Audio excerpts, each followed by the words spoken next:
内でもまだ12番目に人口が多い国です。そして労働人口は8600万人を数えます。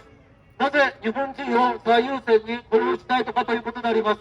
そうしたことも含めて、ぜひ皆さんご理解をいただきたいと思います。これはヘイトデモではありません。ヘイトデモではありません。では、スプリヒコールいきましょう。日本の未来を守れ。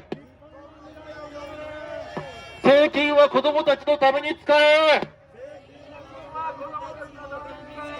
日本の伝統を守れ。文化破壊を許すな。国民の怒りを聞け。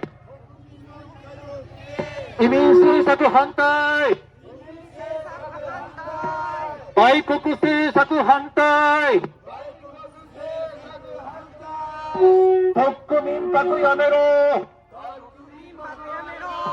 不法移民を取り締まれ。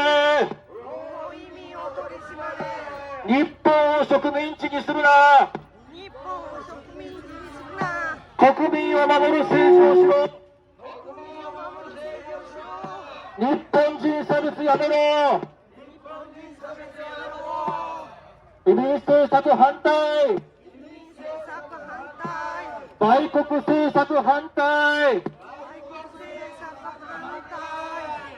日本日本日本頑張りましょう。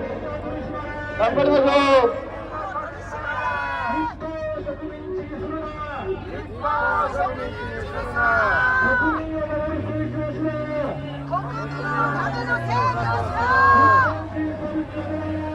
日本